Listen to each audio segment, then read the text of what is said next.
तकरीबन इकोनॉमी के हर भाग में कहीं ना कहीं इनपुट होता है इसका।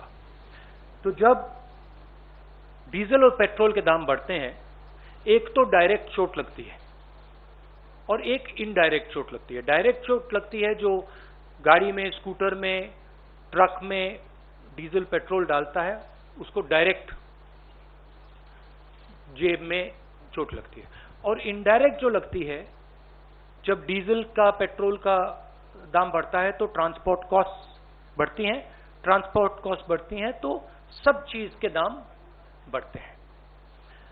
और पिछले 7 साल से हमने एक नया आर्थिक पैराडाइम देखा है। एक तरफ डीमोनेटाइजेशन, दूसरी तरफ मोनेटाइजेशन। ये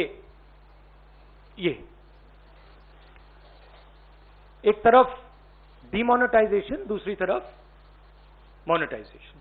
और फाइनेंस मिनिस्टर ने कहा, मोदी जी ने पहले कहा था मैं डीमोनेटाइजेशन कर रहा हूं, और फाइनेंस मिनिस्टर कहती रहती है मैं मोनेटाइजेशन कर रहा हूं।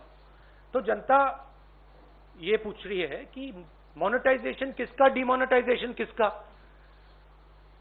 क्योंकि मोनेटाइजेशन हो रहा है तो किसी का तो हो रहा होगा, और डीमोनेटाइजेशन हो रहा है तो किसी का हो रहा होगा।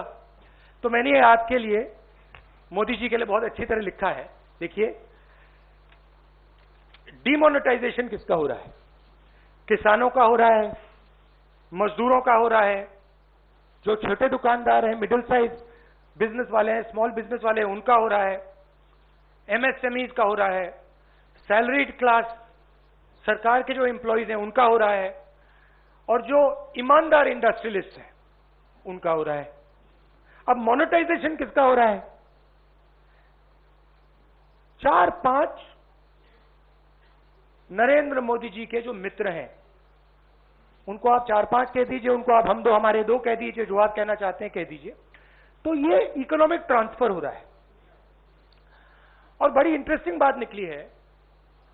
मैं सोच रहा था, मोदी जी कहते रहते हैं कि जीडीपी बढ़ रही है, फाइनेंस मिनिस्टर कहती है कि देखिए जीडीपी का प्रोजेक्शन ऊपर की ओर है।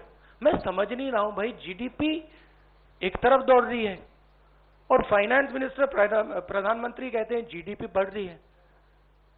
फिर बात मुझे समझ आई, जीडीपी का मतलब क्या? गैस, डीजल, पेट्रोल, इनका ये कंफ्यूजन है।